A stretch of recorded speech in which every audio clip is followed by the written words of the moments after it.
regardez, le Barça aurait fait de nouveau de Luis Diaz son option numéro 1. C'est Rashford qui serait l'option numéro 2. Salut à tous, j'espère que vous êtes en forme.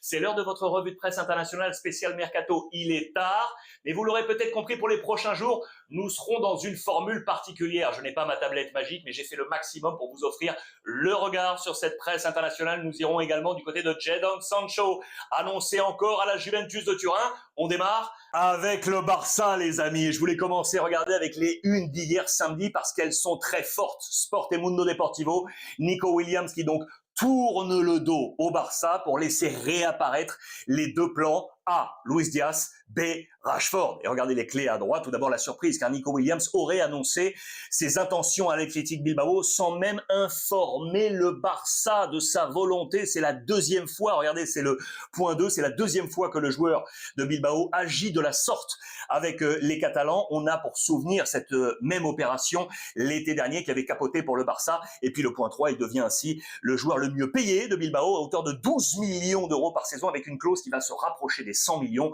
On va en reparler à la fin de cette revue de presse. Et puis regardez la presse anglaise, voilà pourquoi Rashford revient dans le game. Vous voyez Amorim en bas à droite, le coach de Manchester United. Il a décidé, les amis, de fermer la porte des entraînements de l'équipe première à ces 5 joueurs. Il ne veut plus les voir, entre guillemets, et notamment en haut, Rashford et Sancho. Ce dernier, on va en reparler du côté de la Juventus de Turin.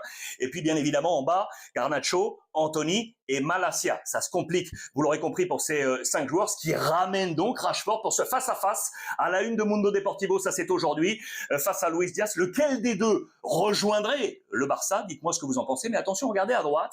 Il y a des possibilités également, des alternatives en interne à la maison. Dani et Virgili, qui sont 2 jeunes joueurs du Barça. Et on se souvient dans les clés, regardez en haut à droite, que lorsque Dembélé était parti du Barça pour rejoindre le Paris Saint-Germain, eh bien c'est à ce moment-là qu'on avait poussé Lamine Yamal, qui était à la maison. Pourquoi pas la même chose avec le petit Dani ou encore le petit Virgili? Pour autant, bien évidemment, que les 2 options restent pour l'instant